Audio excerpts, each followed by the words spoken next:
नमस्कार। रोचक जानकारियों के इस चैनल पर आपका बहुत बहुत स्वागत है। मैं हूं विनय बिहारी सिंह। आज बात करेंगे रामकृष्ण परमहंस की धर्मपत्नी माँ शारदा के बारे में, जो खुद एक अवतार की तरह थे, और उनके एक चमत्कार के बारे में बात करेंगे। तो कृपया इस वीडियो को अंत तक देखें। ये रामकृष्ण परमहंस का बहुत ही दुर्लभ फोटो है। ये समाधि में थे तो किसी फोटोग्राफर ने उनका फोटो ले लिया था। तो माँ शारदा के एक शिष्य थे। तब असम की राजधानी शिलांग हुआ करती थी।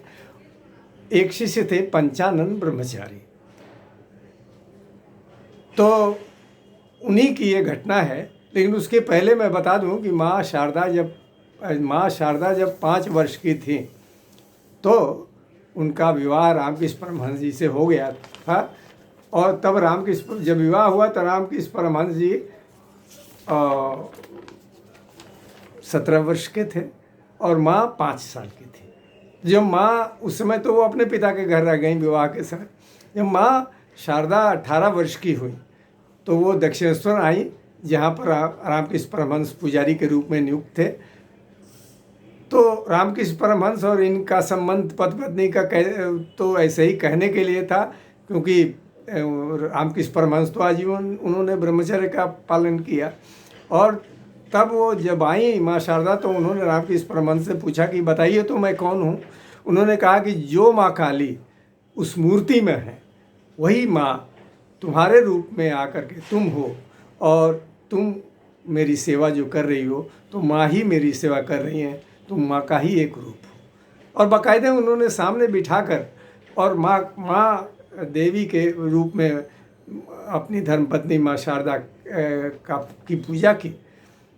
तो उनके बारे में ये घटना है। शिलांग में जो पंचानन ब्रह्मचारी रहते थे तो उन्होंने एक बार उनके बेटे ने एक बार वहाँ के रामकृष्ण मठ के स्वामी भास्करानंद जी से ये घटना सुनाई थी।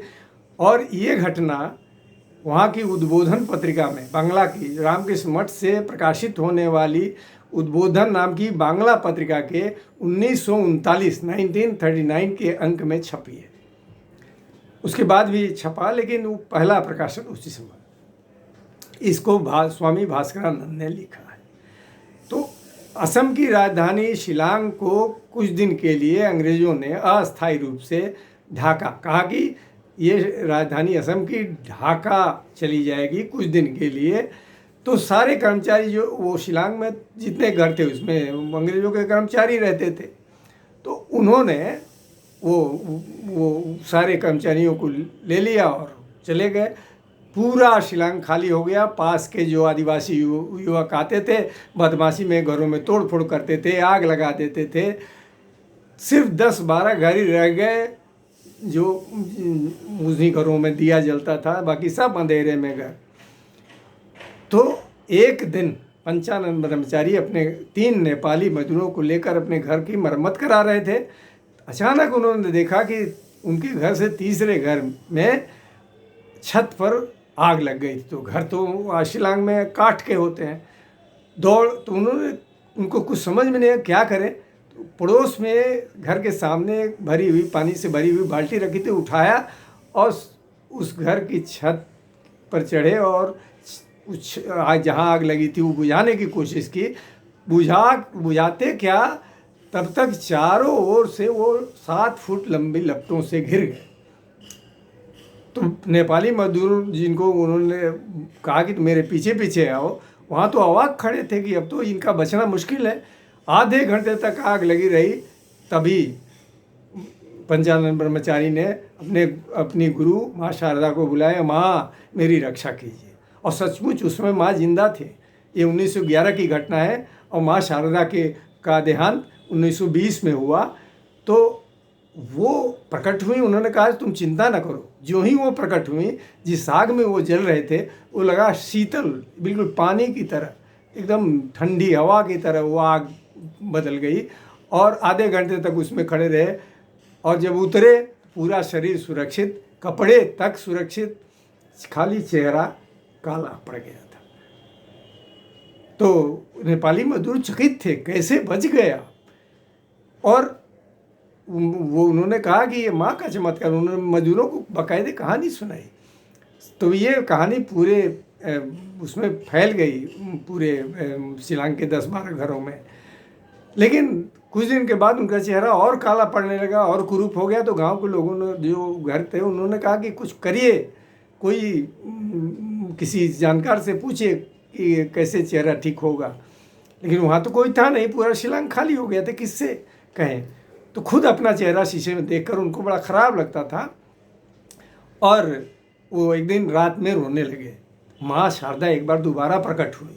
उन्होंने कहा, तुम चिंता न करो, बंगाली वर्ष के अंतिम दिन तुम्हारे घर के पास एक झरना है। उन्होंने कहा, है, थोड़ी दूर चलने पर मिलता है। उन्होंने कहा, उसी झरने के नीचे उस दिन नहाना, बंगाली वर्ष के अंतिम दिन, तुम्हारा चेहरा पहले से भी सुंदर। तो वो अंतिम दिन आया बंगाली वर्ष का, और वो संकोच कर रहे थे कि ये इस बात का शोर हो गया है कि मैं नहाऊंगा तो मेरा चेहरा ठीक हो जाएगा। ये बात कलकत्ते तक कुछ लोगों ने कहा पहुंच गई है।